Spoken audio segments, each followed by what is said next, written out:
28 अक्टूबर को जनाब जर्मनी में डेनिस जेम्स क्लासिक बताया जा रहा है कि उस पर होने वाली एक एशियन वर्ल्ड चैंपियनशिप है। 2022 का टाइटल अपने नाम करने वाले एहसन असलम जो कि पाकिस्तान की नुमाइंदगी करेंगे। वो वाहिद पाकिस्तानी है जो रवां साल जर्मनी में इंटरनेशनल बॉडी बिल्डिंग चैंपियनशिप में पाकिस्तान की नुमाइंदगी करने वाले हैं। वैसे आपको बाय द वे शौक है बॉडी बिल्डिंग का? हाँ जी, बस शौक की हद तक है और मैं बड़ा रेगुलर भी हूँ जिम के लिए, फी पे करने में, हर महीने पे कर देता हूँ। किसी ना किसी दिन जाएंगे भी। खैर Ehsan, welcome to the show. Thank you, sir. Thank you for inviting me to Bold TV. और I'm very glad to be here. Sir हमारे लिए बड़े फख्र की बात है आप डेनिस जेम्स में जा रहे हैं और इंशाल्लाह ज़रूर वहाँ पर जीतेंगे भी। दुनिया का सबसे बड़ा मुकाबला जो है इसे तस्वुर किया जाता है, माना जाता है, और जो डेनिस जेम्स में चला जाए वो फिर बेहतरीन तनसाज होता है। तो अपने बारे में ज़रा ये बताइएगा कि ये सफ़र शुरू कैसे हुआ, क्योंकि मुझ जैसे बहुत सारे लोग हैं जो जिम जाना तो चाहते हैं लेकिन जा नहीं पाते। तो कोई मोटिवेशनल स्पीच अगर आपकी मिल जाए, स्टोरी अगर आपकी ऐसी हो कि मज़ा आ जाए भाई और कल से ही हम कहेंगे यार बस अब जिम जाना है।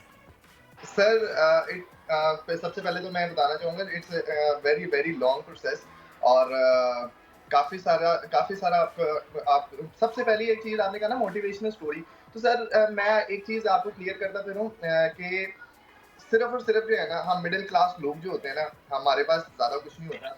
सिर्फ एक ही चीज़ हमारे पास होती है कि हम किसी तरह जो है ना वो चीज़ अचीव कर लें जिससे मुल्क का नाम रोशन हो जाए। हमारे लिए सबसे बड़ी फख्र की ये चीज़ होती है। अब लास्ट टाइम जब मैं एशियन चैंपियनशिप जीत कर आया था तो वहाँ मुझे वहाँ का भी नहीं पता था कि वहाँ पे मैं जीतूंगा या हारूंगा, क्योंकि जब हम कॉम्पिटिशन में पार्टिसिपेट कर रहे होते तो हमें अब कुछ आइडिया तो होता नहीं है। तो लेकिन जीतने के बाद जो है ना वो पाकिस्तान का झंडा लहराना एक आलमी सतह के ऊपर, this is something that we can't express in words. Exactly this is तो वो चीज जो है ना वो हमें हमेशा मोटिवेट करती रहती है कि नाउ गेट अप। समटाइम्स ये भी होता है कि अब जैसे डाइट जब हम कर रहे होते हैं तो दिल भी नहीं करता समटाइम्स जाने का जिम, लेकिन एक चीज जो है वो हमें हमेशा मोटिवेट रखती है कि नहीं, उठो, कुछ करना है और बस आपने जो है ना मुल्क के लिए जो है वो स्ट्रगल करते रहना। उठ बांध कमर क्या डरता है, फिर देख खुदा क्या करता है। अच्छा वैसे एक बात आपको बताऊं एहसन, ये शौक भी कुछ सस्ता नहीं है। आपने मिडिल क्लास तबके की बात की है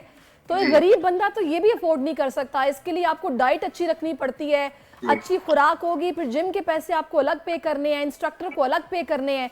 तो ये इतना आसान नहीं है। जरा कुछ अपना बताएगा, आपको ये शौक पैदा कैसे हुआ, फिर आपने इसमें जो मेहनत की है, आपकी रूटीन लाइफ क्या है? मैम स्कूलिंग अच्छी थी और स्कूलिंग में ये था कि जब तक क्या नाम लेते हैं घर के हालात थोड़े बेहतर थे तो तब तक ना मेरी स्कूलिंग में मुझे काफ़ी सारा ना सपोर्ट मिलता था। वहाँ पे स्पोर्ट्स क्लासेस थी और प्रॉपर जो है स्पोर्ट्स का निज़ाम था।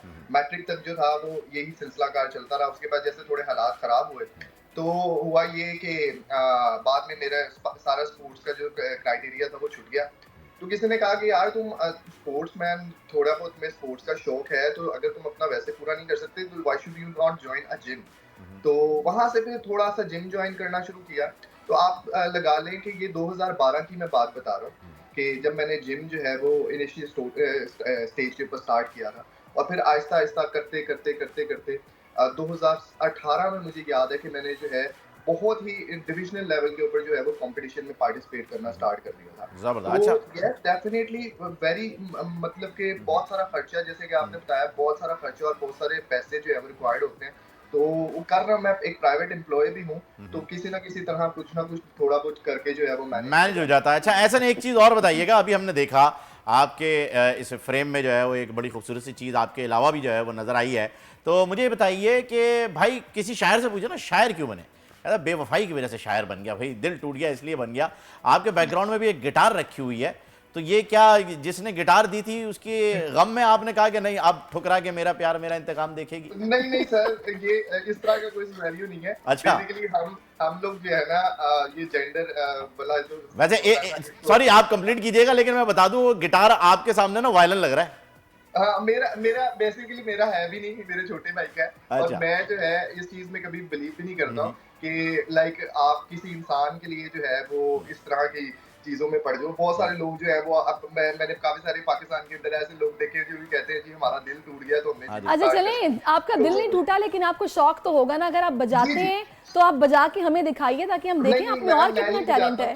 हाँ, मैं नहीं बजाता हूँ, this belongs to my younger brother, Okay. तो उसका है। No problem. मुझे ऐसा लगता है ऐसे किसी बॉडी बिल्डर का दिल भी टूटे ना, तो वो जो है वो कुछ आड़ी टेढ़ी चीज़ों में नहीं पड़ता कि यार दोस्तों के साथ संगत में, बुरी संगत में पड़ गया। वो जाएगा, वो बोलेगा यार प्रोटीन का डब्बा दो भाईजान मुझे। हाँ, प्रोटीन। अच्छा, अब प्रोटीन की बात निकल आई है तो सप्लीमेंट पे भी बात कर लेते हैं ऐसा, क्योंकि बगैर सप्लीमेंट के तो ये सभी जानते हैं कि इतनी ज़बरदस्त शेप के साथ आप रेडी नहीं हो सकते हैं, क्योंकि नेचुरल सोर्स पे आपको वो सारी न्यूट्रिशंस नहीं मिल पाते।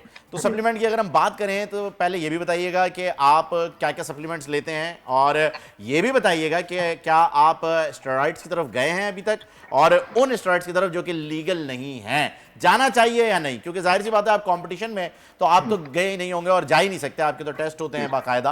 तो जो लोग जाते हैं बड़े तेजी से गई 3 महीने में बॉडी तैयार, बस खतरनाक किस्म के जो है वो आप शान बनकर आ गए हैं, और मतलब आपने बस अपनी पर्सनालिटी जो भी देखी हुई उसको फॉलो कर लिया, वो कितना गलत करते हैं ये इलीगल स्टेरॉइड्स लेके, ये भी बताइएगा।